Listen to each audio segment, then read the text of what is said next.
நான் இங்கு வந்ததின் நோக்கம் எங்கள் மலைவாழ் மக்களின் வாழ்க்கை நிலையை தெரியப்படுத்தவே அண்ணா. நீங்கள் எல்லாம் நாளிதழில் பார்த்திருப்பீர்கள். எங்கள் மலைவாழ் மக்கள் ஆந்திராவில் செம்மரைக்கட்டையை வெட்டியதால் சிலர் சிறையில் அடைக்கப்பட்டார்கள், சிலரை துப்பாக்கியால் சுட்டுக் கொன்னார்கள். எங்கள் மலைவாழ் மக்கள் இந்த நிலைக்கு தள்ளப்பட்டதற்கான காரணம் என்னவென்று ஆராய்ந்தார்களா இந்த அரசாங்கம்? இல்லையே, இதை பற்றி எவரும் சிந்திக்கவில்லை.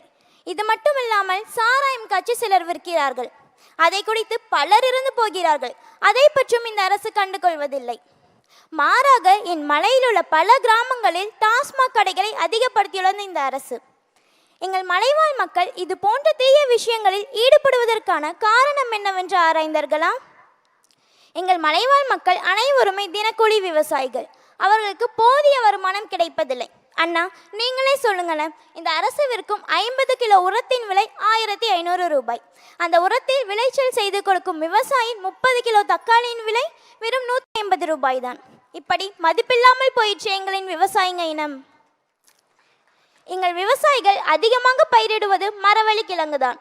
ஆனால் அரசு அதற்கேற்ற சரியான விலையை நிர்ணயம் செய்வதில்லை. ஆண்டுக்கு 70,000 ரூபாய் செலவு செய்து மகசூல் செய்யும் மரவள்ளி கிழங்கிற்கு அறுவடை காலத்தில் கிடைப்பதோ வெறும் 50,000 ரூபாய் மட்டுமே. எங்கள் மலைவாழ் மக்களுக்கு இப்படி வருமானம் கிடைத்தால் அவர்களின் வாழ்க்கை எப்படி மேலோங்கும்? இது போன்ற காரணங்களால் தான் தன் குடும்பத்தை காக்க இக்கட்டான சூழ்நிலைகளில் மாட்டிக்கொள்கிறார்கள். இந்த நிலையை சரி செய்ய சில அரசியல்வாதிகள் எங்கள் மலைவாழ் மக்களிடம் பண ஆசையை தூண்டி இது போன்ற தீய செயல்களில் ஈடுபட வைக்கிறார்கள். இதனால் சில குடும்பம் தகப்பன் மற்றும் அண்ணன்மார்களை இழந்து விடுகிறார்கள். அண்ணா, வருகின்ற 2026ஆம் ஆண்டு சட்டமன்ற தேர்தலில் நீங்கள் அந்த செங்கோட்டையில் பதவியேற்று தமிழகத்திற்கு முதலமைச்சராக வரணும். நாங்கள் உங்களை வரவைப்போம். நீங்கள் வந்து எங்களுக்கு ஒரு புதிய மாற்றத்தை உருவாக்கி தருவீர்கள் என்று நம்புகிறேன், நம்புவேன்.